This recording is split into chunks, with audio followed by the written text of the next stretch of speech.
एबे एबे आंचलिक पाणीपाग विज्ञान केन्द्र पक्षर एक बड़ खबर सामना को आसी। तेबे राज्य में प्रबल वर्षा नहीं 10 जिला को ऑरेंज वार्निंग सहित 7 जिला को येलो वार्निंग जारी कला आंचलिक पाणीपाग केन्द्र। एने आगकू केउं जिला को केते प्रतिशत वर्षा हेबो, केउं जिले में यार प्रभाव अधिकरू अधिक मात्रा रहिबो ता नहीं संपूर्ण अपडेट जानिबा। किंतु ता पूर्वर वीडियो गुटे लाइक करंतु, सांगसाथी मानक सहित अधिकरू अधिक मात्रा रे शेयर करंतु। जदि आम चैनल रे प्रथम थर पई वीडियो देखुथांती ताहले एबे सब्सक्राइब करी बेल आइकन को ऑन करी रखंतु, जहा द्वारा पाणीपागर लाटेस्ट अपडेट आपण माने सर्वप्रथमे आम चैनल रे पाई परिबे। ताहले लेट न करी चलंतु खबर उपरे नजर पकाइबा।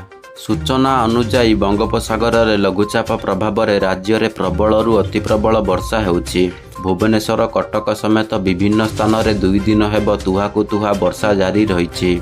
24 घंटे भीषण वर्षा पाई 10 जिला को ऑरेंज वार्निंग जारी कला आंचलिक पाणीपाग केन्द्र। से जिला गुड़िक हेउछि कलाहांडी, नुआपड़ा, कंधमाल, बलांगीर, बरगड़, बौद्ध, सोनपुर, संबलपुर, नवरंगपुर और गंजाम। एही सबु जिले में प्रबलरू अति प्रबल वर्षा हेबार संभावना रही।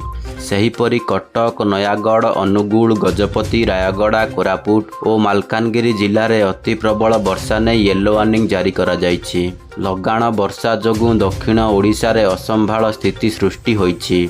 रायगड़ा अंबाडोला रे 190 मिलीमीटर वर्षा होइछि। सेहीपरि कलाहांडीर लांचीगढ़ रे 160, दारिंगबाड़ी रे 130 मिलीमीटर वर्षा रेकर्ड करा जाइछि।